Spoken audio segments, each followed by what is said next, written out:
Сайн байцгаана уу, та бүхний өдрийн мэндийг хүргэе. За, Topica компани бизнес хөгжлийн албаны менежер Инхтлэгэр байна. Өнөөдөр та бүхэн танилцуулах байгаа өнөөдрийн ерөнхий ихтгэлүүд дээр ингээд сонсож байгаа дандаа тохиргоо ч юм уу те яг хэрэглээ талаас нь аягүй ярьсан байна. Тэгээд миний одоо ярих байгаа зүйл нь болохоор Microtik брендийн одоо төхөөрөмжүүдийг ашигладаг интернет үйлчилгээ үзүүлэгч компаниудад зориулсан төлбөр тооцооны системийн тухай ярих юм байна. За, интернет биллинг систем буюу одоо манай энэ биллинг системийг бид нар өөрсдөө хөгжүүлсэн байгаа. Тэгээд энэ маань гол даваа тал нь одоо ялгаа нь юу юм бэ гэхээр нэгдүгээрт нь яг интернет үйлчилгээ үзүүлэгчдэд зориулсан буюу одоо өөрөөр хэлбэл хурдтай тухайн хэрэглэгчдийг нээж хаах гэх мэт процессуудыг агуулсан. За мөн Microtik-ийн routerтэй яг өөр төр нь холбогдож ажилладаг өмнөх хэлтгэлүүдээр дурддагжсэн API-нар нь одоо тохиргоож болдгоо шууд ингэж хандаж болдгоор манай Microtik router-уу даваа талтай гэж хэлжсэн. Яг тэрнийг нь ашигласан байгаа. За тэгээ мөн өөрөө урьдчилсан төлбөр тооцооны систем байгаа. Microtik-ийг яагаад энэ биллинг системийг бид нар өнөөдөр хийхээр болцсон бэ гэхээр манай Topica компани ер нь бол 2005 оноос хойш сүлжээний тоног төхөөрөмжүүдийг нийлүүлж эхэлсэн байгаа. Microtik компанитай 2009 оноос эхлээд ер нь бол аль биесний дистрибьюторээр Монголд ажиллаж байгаа. Энэ хугацаанд бол нэлээд хэдэн тооны ингээд Microtik routerуудыг зарсан. За мөн өөрсдийнхөө одоо ажилуулдаг Topnet гэдэг интернет сервис провайдер буюу интернет үйлчилгээ үзүүлдэг компанийнхаа тоног төхөөрөмжүүдийг Microtik брендийн тоног төхөөрөмжүүдээр ашигласан байгаа. Энэ үед ямар асуудлууд гарсан бэ гэхээр эхлээд бид нар бол одоо радио сервер тавьдаг ч юм уу те. Тэгээд нөө биллингийн төлбөр тооцоог шийдэж явж байгаа. За дараа нь энэ Microtik-тэй хамтран ажилладаг өөр гадаадын биллинг системүүдийг бас өөрийнхөө юунда үйлчлэгээнд нэвтрүүлж ашиглаж үзсэн. Энэ үед тодорхой хэмжээний алдаанууд гарч ирсэн л да яг манай үйлчлэгээнд таарахгүй зарим нь ингээл яг нэг өдөр хаагдах хэрэгтэй ч юм уу те. Өнөөдөр 14-нд нээсэн бол тухайн хэрэглэгчийн хугацаа дараа сарын 14-нд дуустгүй ч юм уу ингээд проблемууд айгүй их асуудлууд гарч исэн. Тэгээд бид нар юу гэж бодсон гэхээр энэ асуудлыг бол зөвхөн бид нар тохиолдоогүй магадгүй Microtik-ийн төхөөрөмжүүд Монголд ингээ айгүй олон орж ирнэ өөр ISP-нууд хэрэглэн энэ үед бас энэ биллингийн систем бол бас шаардлагатай юм байна гэдэг утгаараа бид нар биллингийн системийг ер нь бол хөгжүүлсэн байгаа. За манай биллингийн системийг болохоор ер нь хэн ашиглах вэ гэхээр нэгдүгürt нь интернет үйлчилгээ үзүүлж байгаа байгууллага буюу одоо тухайн ISP маань өөртөө санхүүгийнх нь албан дарган дээр нөгөө хэрэглэгчийн гомдол авж байгаа оператор, инженерүүд, менежерүүд гэх мэт хүмүүс нь бол ашиглаж байгаа. Интернет үйлчилгээ хэрэглэгч маань болохоор өөрөө юу ашиглаж байна гэхээр тухайн интерфейс рүү ороод өөрийнхөө хэрэглээг нэгдүгээрт нь харах нь байна, төлбөр тооцооныхоо асуудлыг те хизээ манай хугацаа дуусгаар байна гэх мэт мэдээллүүдийг бол авдаг байгаа.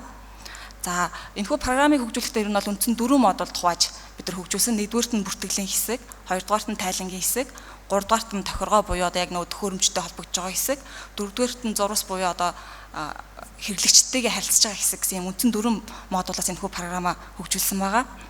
За бүртгэлийн хэсэг одоо модулуудаа жоохон түлхүү тайлбарлах юм бол нэгдүгээрт нь бүртгэлийн хэсэг гэж байгаа. Энэ дээр бол хэрэглэгч буюу системийг ашиглаж байгаа түрүүний нөгөө дурдсан оператор те санхүүгийн хүмүүс байлаа гэж бодоход тэд нар маань болохоор хэрэглэгчдийг эхлээд үүсгдэг байгаа. Тэд нар маань өөрсдөө нэг эрхээ динамикаар үүсгдэг. Өөрөөр хэлбэл одоо юу гэдэг оператор гэсэн бол зөвхөн хэрэглэгчдийн мэдээлэл рүү хардаг биш. Арай илүү давуу эрхтэй оператор үүсгдэг ч юм уу те санхүүгийн мэдээлэл хардаг. Зайлшгүй зарим менежерт энэ мэдээллийг харуулахгүй ч гэдэг юм уу тэр бүгдийг динамикаар үүсгдэг байгаа. За хоёрдугаарт нь болохоор тоног төхөөрөмж буюу одоо Microtik дээр ашиглаж байгаа одоо салбар олон төхөөрөмжүүд ч юм уу те хэрэглэгчийн хандж байгаа төхөөрөмжүүд байгаа бол бүгдээр ингээд энэ дээрээ бүртгэж өгдөг байгаа. За гуравдугаарт нь үйлчилгээний багц буюу интернет үйлчилгээ үзүүлж байгаа байгууллага болгон өөрсдөө одоо тодорхой интернет үйлчилгээний багцуудтай байгаа шүү дээ. Одоо өрхийх, айл өрхийх, байгууллагч гэдэг юм уу те. Тэгэхээр энэ үйлчилгээний багцуудаа бас энэ дээр бүртгэж өгнө. Дөрөвдүгээрт нь харилцагч буюу одоо нэг албан байгууллага хувь хүнгээд яг харилцагчаа бүртгэдэг. За 5 дугаарт нь төлбөр буюу яг нөгөө бидний гол асуудал гараадсан хэрэглэгчийн хөлбөр төлөмөд хэрэглэгчийн эрхийг нээх хаах автоматар тэр бүхэгдийг зохицуулдаг хэсэг буюу ийм 5 бүртгэлийн 5 хэсгээс бүрдэж байгаа. За мөн манай дараагийн модуль нь болохоор тайлангийн хэсэг буюу нэгдүгээрт нь санхүүгийнхэнт хэрэгтэйтэй хичнээн хүн холбогдоод байгаа хэдэн хүн мөнгө төлсөн гэдэг байдлаар орлогын тайлангийн хэсэг. Дараа нь харилцагчийн буюу одоо төхөөрөмж тэр одоо үйлчлэгээний ямар багцаар ашиглаж байгаа, ямар байгууллагын гэдэг тухай харилцагчийн тайланг. За эдрийг зам үйлчлэгээний төрлийн буюу одоо үйлчлэгийг төлбөртэй, төлбөргүй айлсэл урамшуулаар авсан ч байж болно ш тийм ээ тухайн үед. Тэдний бүгдээр ингээд тайлангуудыг гаргаж өгдөг, Excel файл болгоод өөрсдийнхөө тайланд ашигладаг ч юм уу хэвлэх гэх мэтээр бас ашиглах боломжтой байгаа. За мөн тохиргоо гэсэн бас 4 дахь хэсэг байгаа. Энэ дээр нь болохоор нэгдүгээр нь хэрэглэгчийн ингээд түрүүн хэлсэн динамикаар нөгөө нэг операторууд бусад хүмүүсээгээ бүртгэх. За төхөөрөмжийн тохиргоо, үйлчилгээний багцын тохиргоо, за бусад шаардлагатай одоо сүлжээний нэмэлт тохиргоонуудыг бас энэ системдэр бас оруулж өгдөг байгаа.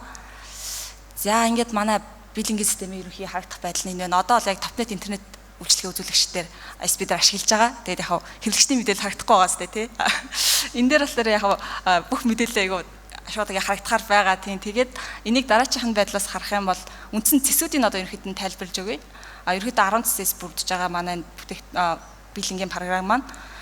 За яг гол давуу тал гэдгүүдийн илүү дэлгэрэнгүй танилцуулах юм бол нэгдүгээр дорж ирэнгүүт дашборд буюу одоо статистик харагддаг нэвтэрсэн хүн төхөөрөмж тус бүр дээр одоо 10 төхөөрөмж одоо холбогдсон байлаа гэж бодоход энэ төхөөрөмж дээр хичнээн хүн харилцагч одоо байгаа юм бэ? Энэ дээр нь хэд байгаа юм бэ гэдгийг нэгдүгээрт мэдээллийг харуулна. Хоёрдугаарт нь одоо нийлж харилцагчдын өсөлт бууралт энэ төхөөрөмжлөр одоо гэдэг өнгөрсөн сард 100 хэрэглэгчтэй байсан чинь энэ жил 50 энэ сард одоо 50 болчлоо гэдэг ч юм уу тэр өсөлт бууралтын график харагдана. За дараа нь үйлчлэгээний багц тус бүрийн идэвхтэй байгаа харилцагчдын тоог харуулдаг. Нэгсэндээ одоо юу гэдэг өрхийн 1 мегагийн интернет хэрэглэгчдийн тоо хэд байна те? Тэднийх хэд байна гэдэг ч юм уу ийм байдлаар харагддаг. За мөн өнөөдөр үйлчлэгээнийх нь эрхэн дуусч байгаа харилцагчдын жагсаалт бас дашбордоор харагддаг байгаа. За ингээд ерөнхийдөө харагдах байдал нь бол энд харагдаж байна те. Ингээд массаар харагдсан график байдлаар харагдсан байгаа.